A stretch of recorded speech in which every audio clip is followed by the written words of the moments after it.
With over 63 million people affected and more than 200 people dead or missing this summer, China has suffered one of the worst floods in decades.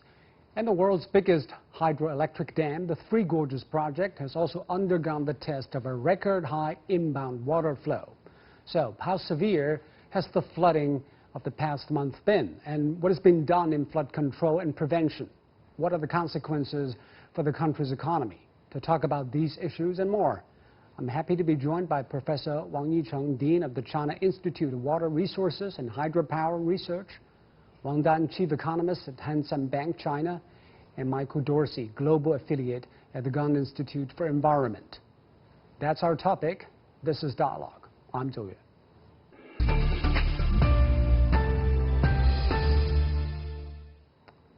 Let me start with you, Professor Wang. According to the Yangtze River Water Resources Commission, the water level at the Three Gorges Reservoir has already reached 167 meters last Saturday. And that's the highest since the reservoir was built, only about 8 or 7 meters below the maximum capacity. What does this say about the flood in the Yangtze River this year? Okay, thank you. And you know, China is one of the countries around the world with the most frequent and devastating flood disasters because of the country's monsoon climate, terrain characteristics, uneven spatial and temporal distribution of precipitation. Despite frequent floods in China, the situation is under control because the Chinese government has attached great importance to flood management by structural and non-structural measures. This year, 5 floods have occurred in the Changjiang River, which we call here flood number 1, number 2, number 3, number 4, and number 5. The latest flood upstream of the Three Gorges Dam is flood number 5, which made level at the Three Gorges Dam side rise to about 167 meters. By the way, in the field of water, water level is called stage, so I'm going to use stage instead of water level. So from stage 167 meters to, the Three Gorges Dam was constructed based on the check flood, which is corresponding to storage stage of 180.4 meters. So from stage 167 meters to 180.4 meters, we still have 13.5 meters, which is corresponding to storage capacity of 13 billion cubic meters. And that means if another flood equivalent to flood number 5 occurred simultaneously, the dam would still be safe. So I can tell you, but do you no predict problem. that this time it will go even higher and exhaust the 13 meters left of the capacity? And will the Three Gorges Dam withstand that kind of pressure? Yeah. So because we still have 13 billion cubic meters, I mean, in terms of storage capacity. So if another flood, another big flood, equivalent to the latest flood number 5, occurred, the dam would be safe, would still be safe. So there's no problem now. It will continue to be safe in the upcoming weeks. And we understand that there are record high water levels and also the devastating floods in the south of China. There have been some doubts about the efficacy and even safety of the Three Gorges Dam. So, Professor Wang, what is your assessment of the integrity of the dam and the efficiency in containing floods of the Yangtze River? And as I just mentioned, flooding is one of the major concerns in China. To address flooding issues, we have been conducting flood risk management by structural and non-structural measures. Structural measures include reservoirs or dams, embankment, retarding basins or river channel improvement. Non-structural measures refer to laws and regulations, policy, floodplain management, flood forecasting and warning system, etc. The flood system in the Changjiang River is composed of dams, retarding basins, and embankment. So in addition to the Three Gorges Dam, there are 40 more dams upstream of the Three Gorges Dam with a total storage capacity of 57 billion cubic meters. Those dams, especially the Three Gorges Dam, plays an important role in flood control of the Changjiang River basin. This year, floods would cause devastating damage without the dams. In the Changjiang rivers, the biggest and the second biggest floods occurred in the last century. The biggest one was in 1954, and the second biggest in 1998. As you may remember, the 1998 flood hit the country hard because at that time the Three Gorges Dam was under construction and couldn't function. So the official rainfall data of this year in the Changjiang River is not available, but based on the information I have obtained, the total rainfall of the whole basin has exceeded that in 1998. So as a result, you can imagine what would happen this year without the Three Gorges Dam. So is it safe to say that without the Three Gorges Dam, this year's flood would be even more severe? Even more, much more severe than that in 1998. Okay. Because the rainfall already exceeded the rainfall in 1998. But some critics say that China's dam building spree has actually exacerbated seasonal floods because of the water stored in those reservoirs has actually changed the geological conditions. What do you say to that, Professor Wang? Yeah, as I just pointed out, dam are an important component of flood control system in China. To address flooding issues in China, we have to construct some dams based on the country's economic capacity, while at the same time considering protecting environmental and ecological system. This year, what happened in the Changjiang River has proved that dams have not exacerbated the floods, but played an important role in flood disaster mitigation. And also collected some opinions and views on the internet. Some social media users have been saying about why the Three Gorges Dam have been working and what led it to the place it is now. Gloria said China has acted swiftly to resettle 4 million people in flood-stricken areas. The figure is the hugest in recent years. The death and missing people is the least in recent years. They've done much better in both the flood control and disease prevention. So Wang Dan, what do you say to the flood mitigation work that has been done by China, probably in comparison with 3 decades ago when we last saw such a huge flood in 1998? You mean? Wang Dan? I will. Okay. I'll have to say that the policy response this time is quite quick. And comparing to 3 decades ago, Chinese government has definitely accumulated more experience, and the relocation, the military response have both been quite fast. So that is one of the reasons why we didn't see nearly as much of the damage comparing to 3 decades ago. And if we think about the policy response in other countries in similar situations, we can see the improvement of Chinese government's emergency response. like in 2005 when Hurricane Katrina hits the U.S. Back then I was in New Orleans as a student, and I could see that the Bush administration's response to the alleviation of the disaster was in a way slow and inconsistent. And over time, that sort of mirrored how the U.S. government now is responding to the coronavirus. So in contrast to that, the Chinese government has the resources and determination to restore the disaster's damage. And I think that is one thing that China has done actually relatively well in the past decade.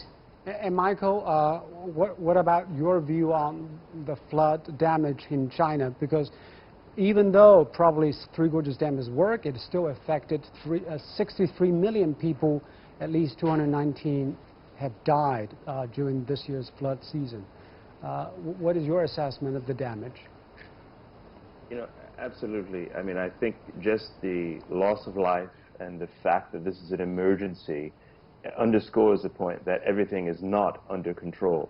I think it's true to say that the Chinese government response has been faster than previous reactions to these sorts of epic floods, but this is essentially a 20th century engineering project that I would offer to your listeners and viewers is not fit for 21st century climate emergencies and realities which will continue to unfold as we go throughout this century.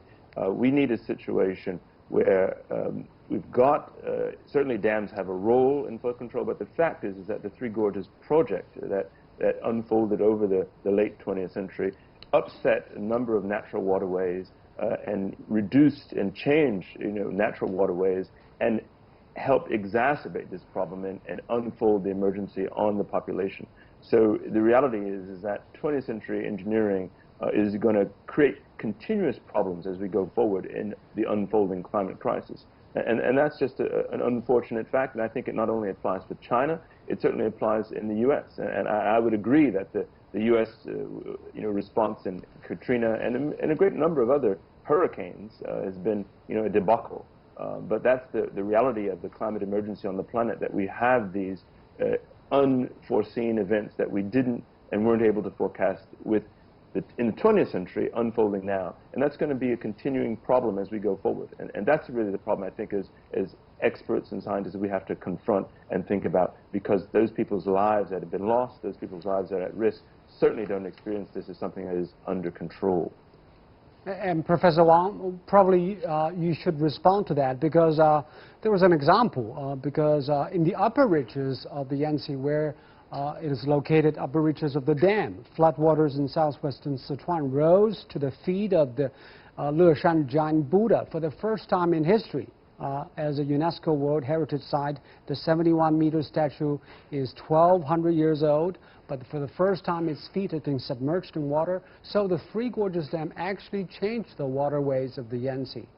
What do you say to that? Okay. Actually, as I mentioned previously, flood number 5 in the Changjiang River occurred in the upper basin. This flood was caused by intensive and continuous rainstorms. In the upper basin, there are many, as you know, there are many tributaries.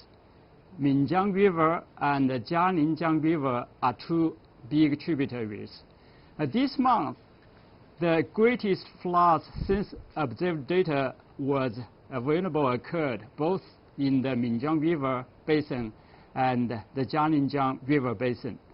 Leshan city was located at the confluence of 3 rivers, the Minjiang, Qinyi, and Daduhe River. The flood peak discharge at Leshan city reached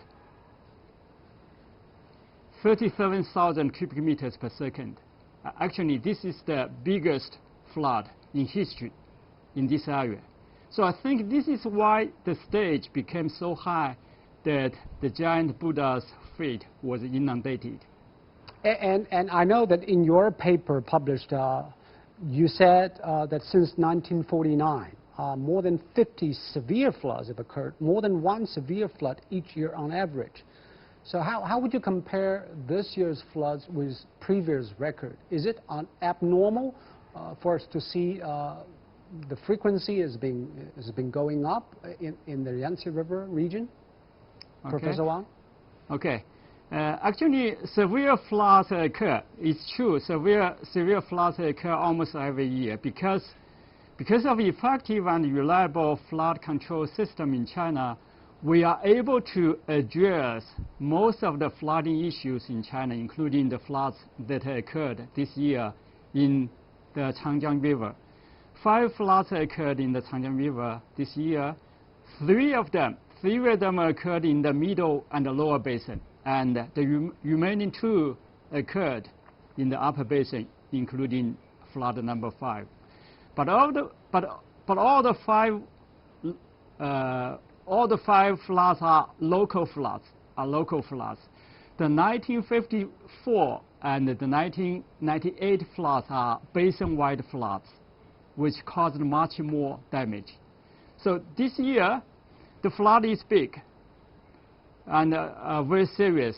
But compared with the 1954 and the 1998 floods, because they are local floods, so they have less threat than the 1954 and the 1998 floods. But still, it caused a lot of damage. And one time, the flooding has resulted in direct economic losses worth more than $25 billion US dollars. That's true. Damaged infrastructure building, including 54,000 collapsed houses. Wang Dan, what does this mean for China's economy, which has already been battered by COVID-19? Although this flood is quite devastating, I would say that the economic impact would be mostly regional rather than national. So if we compare the economic losses this year to the 1998, the number is quite comparable. And back then, the 1998 flood has caused the GDP growth to slow down by 2 percentage points. But we need to remember that China's real economy is about 5 times the size of the 1998 level. So a rough estimate would suggest that this year's flood would cause about 0.5 percentage points of slowdown of China's economic growth. And it is safe to say that China can still achieve a positive growth this year, regardless of the flooding. And Professor Wang, some people say because of the COVID, some of the maintenance work of the banks along the Yangtze have been compromised. Do you think that also contributed to this year's flood? Professor Wang? You ask me? Yeah.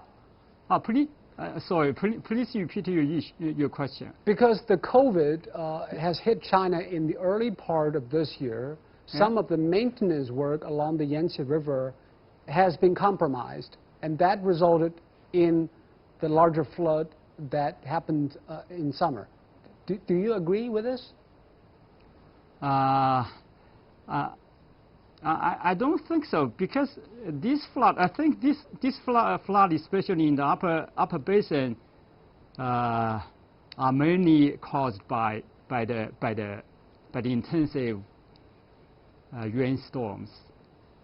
So it's mainly a weather problem rather than a maintenance problem.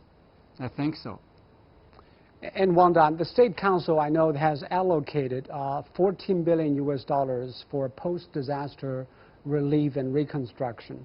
How much of a help would that be?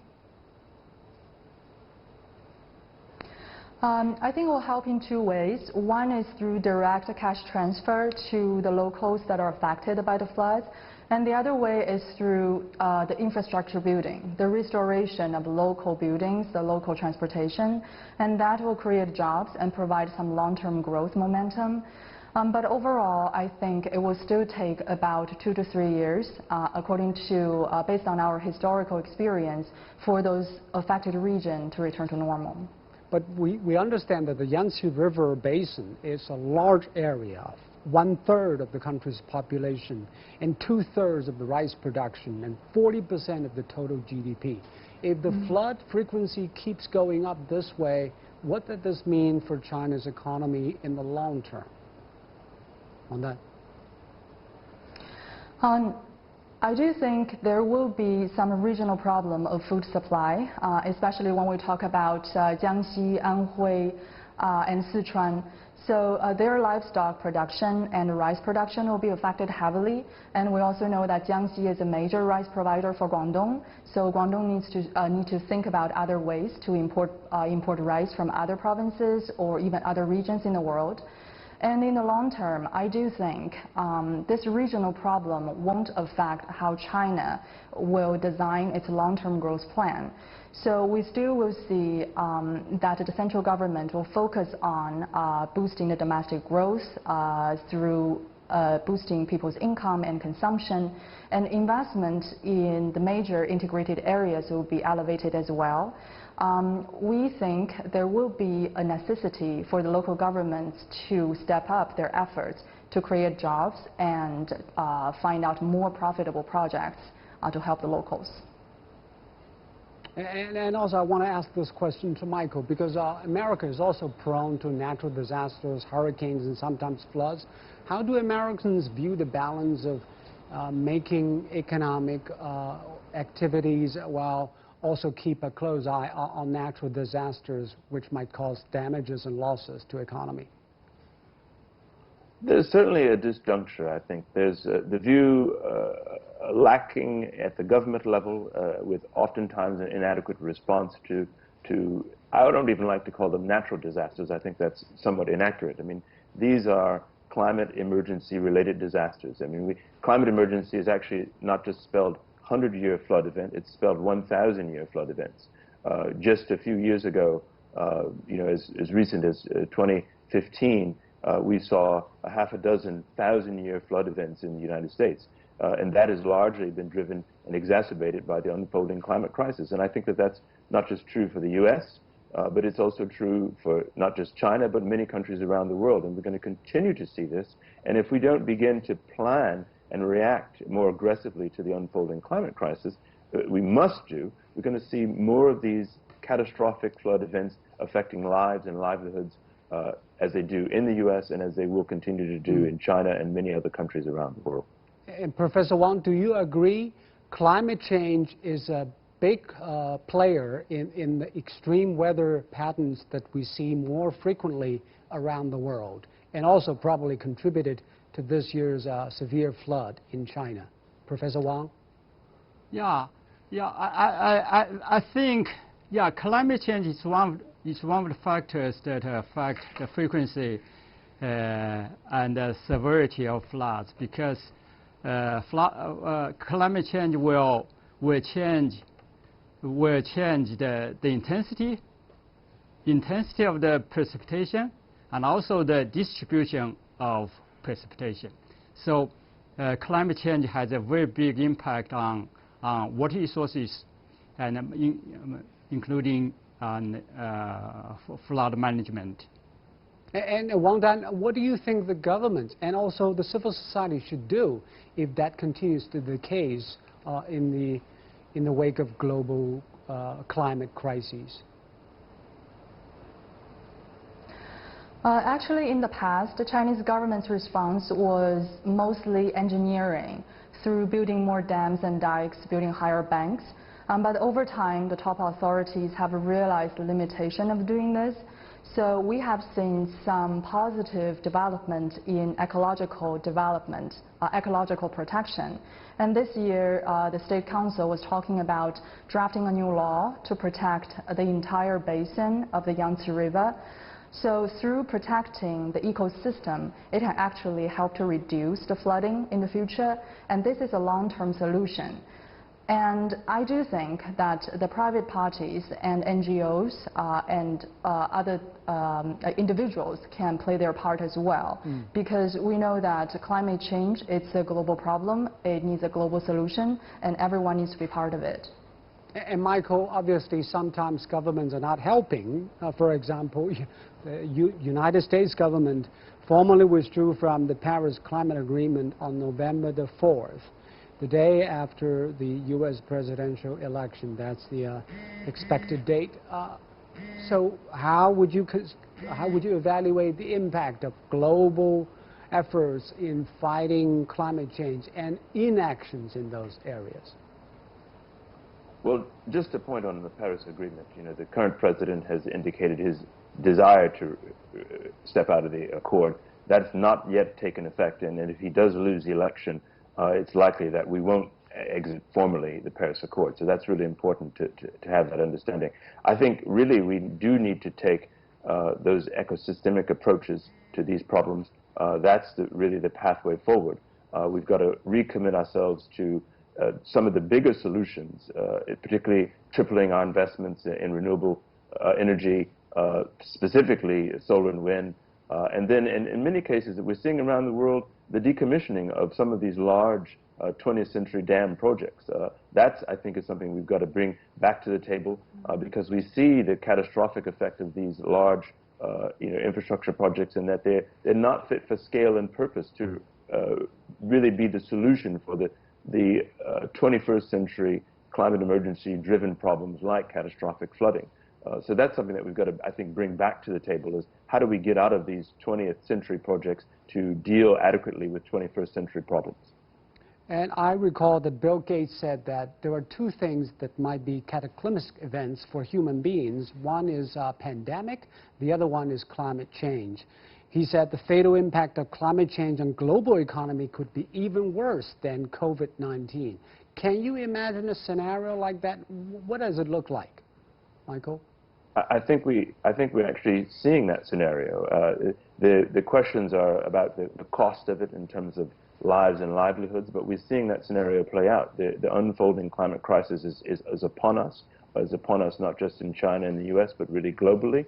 We've seen it in catastrophic, not just flood events, but we see it in catastrophic fire events. We see it in catastrophic tornadic, cyclonic events, many types of weather events. They're getting worse, they're getting stronger, they're putting lives at risk and threatening economies worldwide. So we're seeing that play out, and that's why we need to increase ambition and efforts in accords like the Paris Accord, but also as we go forward, we need to double down and triple investments in renewable energy and so forth to adequately respond to this. And if we don't do that at the multilateral level as well as nationally, we're going to see this play out worse on people's lives and livelihoods.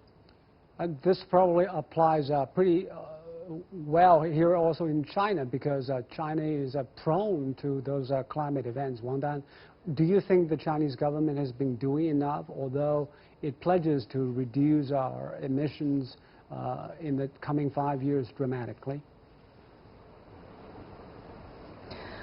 There are some important steps that Chinese government is taking, especially in terms of upgrading its industrial structure and also to improve the energy mix. And we have seen a great push to go green in China's industrial policy, and that includes to develop the new energy vehicles, the 5G development. And overall, I do think China is holding up its promise in the Paris Agreement and trying to be a global leader when the US is stepping back. And this, in a way, shows that there are different strengths for different systems. And for the US, they might be better in promoting the market innovation and efficiency. But for China, it is much better, in a much better place to make long-term plans. And of course, the climate change is a long-term problem, and it requires a long-term solution. Indeed, a long-term solution is needed. Thank you very much, Wang Dan. Thank you, Michael and Professor Wang, for your analysis and insights. You've been watching Dialogue here on CGTN. I'm Joe in Beijing. Thanks so much for watching. Goodbye.